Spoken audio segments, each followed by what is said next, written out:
A lot of crazy things happened in the U.S. over the last week. And I think Dan Lanning, who's the head coach of Oregon football, had a message that everybody needs to hear. Hope you enjoy it and make it to midnight. The U.S. could learn a lot from our locker room.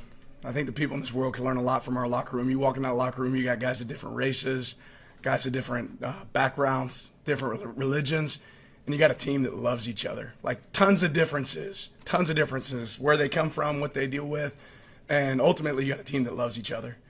And I think we're missing some of that in our country. You know, you talk about, you recently found out like Charlie Kirk was a Oregon fan, right? I didn't know that. I hurt for his wife, Erica, and their kids. Like that sort of evil should never exist in our country. And that's what it is. It's evil. Every day it seems like we deal with some sort of violence that's going on in our country, whether it's, you know, school kids in Colorado or kids in Minnesota at churches.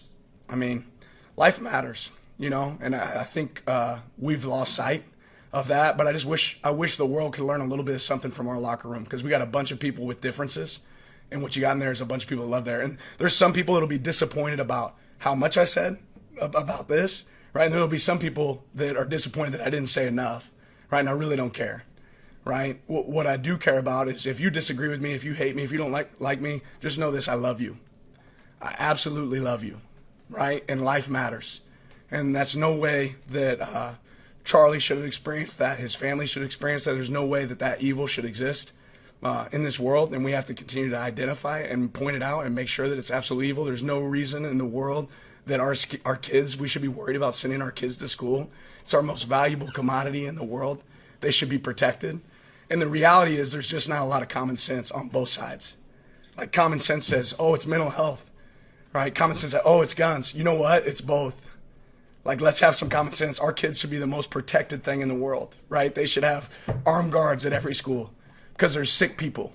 There's sick people in this world, right? And on top of that, sick people need help. And it should be really hard for a sick person to have a gun. It should be really hard, right? And if people can't see that from both sides, how disappointing is that? And at some point, we need to go look at sports, because what our football team has is it has people on both sides of the fence, right? And there's fans that love our team that have a lot of different opinions. And the truth is, there's a lot of things Charlie said that I did not agree with at all.